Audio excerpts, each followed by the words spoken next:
The pennant races are looking a little more concrete as we are going to be entering late September.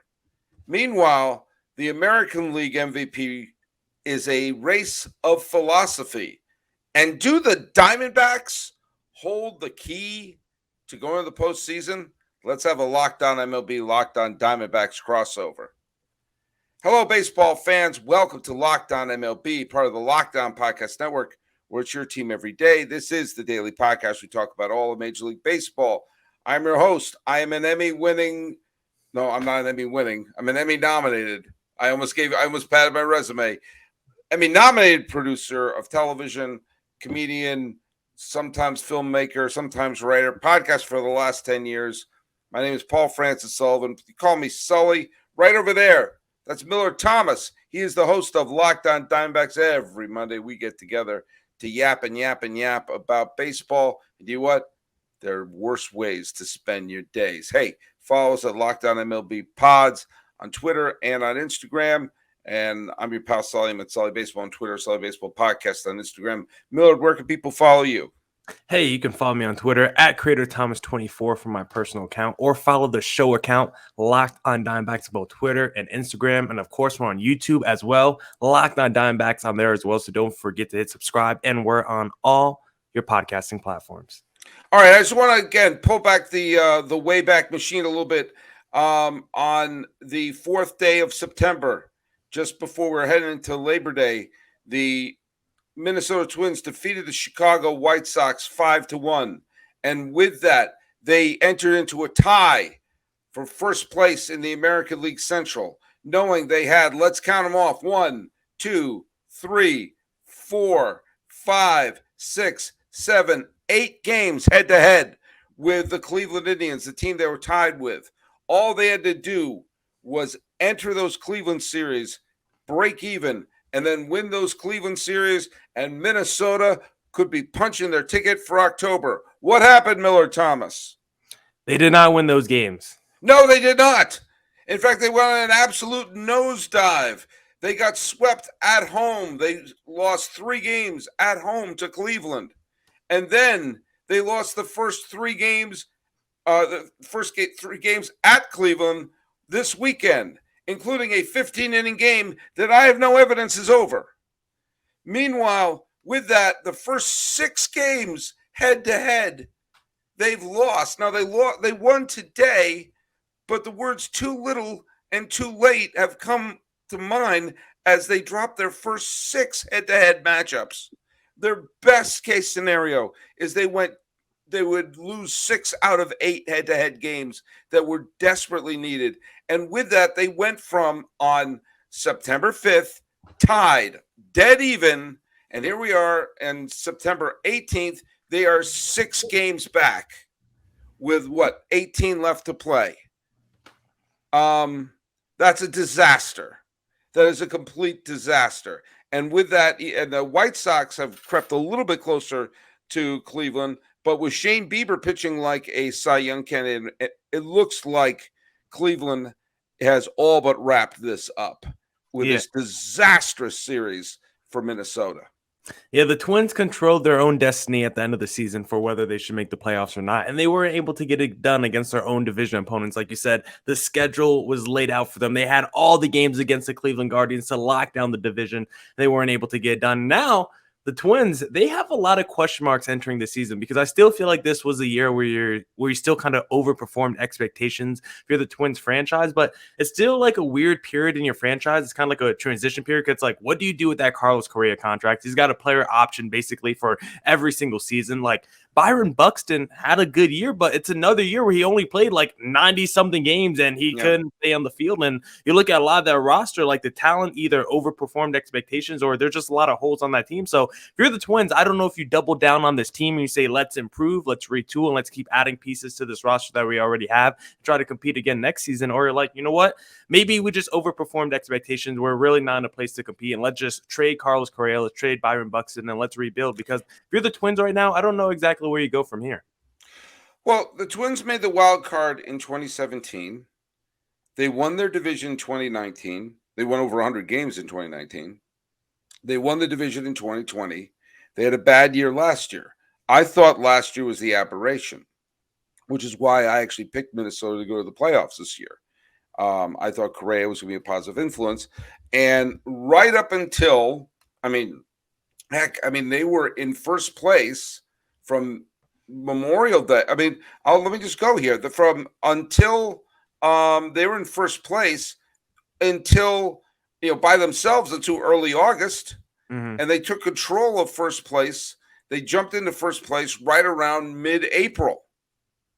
So for the majority of this season, the Minnesota Twins were in first place by themselves.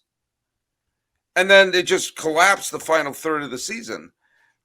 This is reminiscent of what happened with the Mets last year in San Diego last year. But this looked like a decent team. And again, they were in first place. They were tied for first place in September. Do you think that's part of like the Tim Kirchin argument, though, when he says this is why we need 162 games, because over the length of the season, things will start to even itself out. So maybe the Twins were really good for those first 100 games, but the more you play throughout the season, you look at like a basketball series, like the better teams eventually were able to hold on till the end. And maybe the Twins, when you look at the team on paper, they weren't exactly stacking up against the rest of the teams in the American League. So maybe they were one of the better teams for that first 100 games, but they weren't able to get to the finish line in the end. I think the 162 games is the great equalizer of baseball, which is one of the reasons why, I feel like I'm not the biggest fan of adding more teams to the postseason. I'm fine with it because it beats the alternative, which was a long, prolonged lockout. It's the same reason why I bit my tongue and said, okay, we have a universal DH. Okay, fine, we have a universal DH. I didn't want a universal DH, but we got one, but it avoided the lockout. Fine. I don't necessarily want it expanded playoffs, but if that's what's going to avoid the that's better than not having baseball. And who knows? The wild card round could be a great, huge success. I've kicked and screamed at every single addition to postseason since they added the wild card, so I've been wrong every time. Yeah, but I think I was just gonna say, I think for the like expanded postseason, I think that's more just about like increasing eyeballs for the regular season more than anything. I don't think the expanded postseason actually like is a bigger draw for like the playoffs. I don't think it makes the playoffs more interesting. I think it just makes the end of regular seasons more interesting. Yeah, we're going to see that, but this year is looking like it may be a bit of a flop because the races are. Unless the Guardians go on a tailspin or the Padres go on a tailspin, there's really no exciting races that are. The Padres and Brewers going for the final playoff spot. Okay, it looked like the American League Central was going to turn to a three-way scrum, but the Guardians, today notwithstanding, have kind of pushed everything aside. I want to point something out here because I keep track on the summer score about people who are in the postseason or not. When the Twins tied for first place on September 4th, and then they dropped out the next day, that was the last day there was any change in the teams that are going to the postseason. The Astros, the Yankees, the Blue Jays, the Rays, the Mariners, and the Guardians. It's been those teams steady every single day, all but one day since August 10th. Except for one day since August 10th, those have been the playoff teams. So you'll have nearly, when it's all is said and done, you'll have a month and a half of the exact same teams, maybe moving the position up and down, but no new teams in there. In the National League, there has been no change in the teams that are the playoff teams, Dodgers, Mets, Padres, Atlanta, St. Louis, and Philadelphia, since the 6th of August.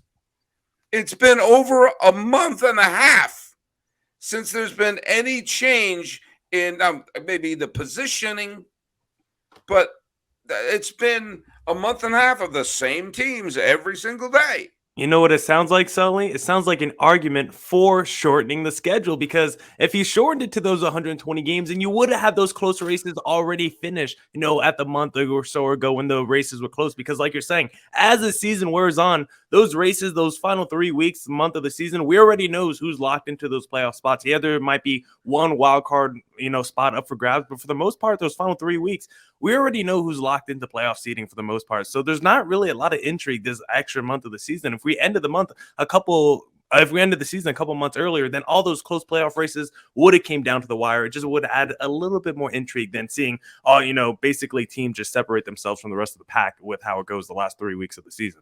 And I've been saying this since a video I made in 2011, that the baseball season needs to end on Labor Day. Yep. Because that's the end of the summer, and that's when all attention is going to football. Yes. So if you had the pennant races down the stretch in August when people can go to the games and everything like that, and if you have expanded the playoffs, that allows you to say, okay, these would have been all the teams that would have been, been the best teams at the end. And let's say you have it be, let's say 140 game schedule. Mm-hmm. Okay. You also probably save a few arms along the way. Maybe you save a little, maybe you don't have the injuries that you have down the stretch. Maybe you spread things out a little bit. Obviously, I love baseball. I don't even know who played in football today. I don't care. But that's because that's the level of fan I am. But I know that most people aren't. I know most people are getting into football big time right now.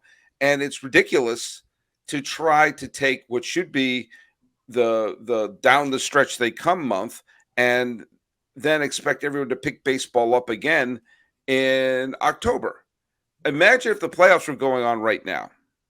The cities that are super into it would be watching it. Most interest in playoff baseball is local teams anyway.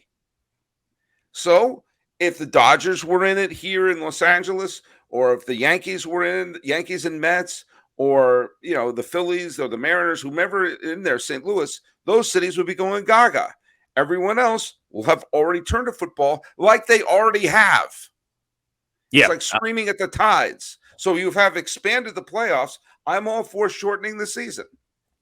Because I'm definitely the guy when football comes on, I'm locked into fantasy football. I'm in my sixth league. So I'm getting distracted because baseball, the playoffs are not just bleeding to football. Like, I'm also working for Arizona Coyotes. Like, hockey season's getting ready to start. Basketball season's around the corner. Like, baseball is literally bleeding their playoffs into 3 other sports that are like starting right on time. So it's like you got you got like that new season feel. You want to watch all the games, you want to see all your new teams, but yet the baseball playoffs are going on at the same time. Like, and Labor Day. I want this season to be over before football even starts because I don't want any bleed or over. I mean, as a sports fan, I love it when we have all 4 sports going on at one time. It's a crazy feeling. But for marketing baseball and increasing the exposure in the eyeballs of baseball, like, end it before football starts and all the other sports start. And you would have baseball bleeding into November now.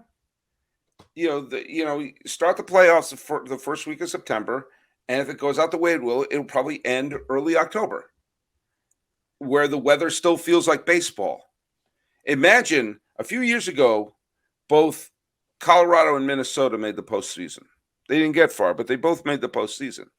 Imagine if we're playing a November World Series game at Coors Field and Target Field in the snow.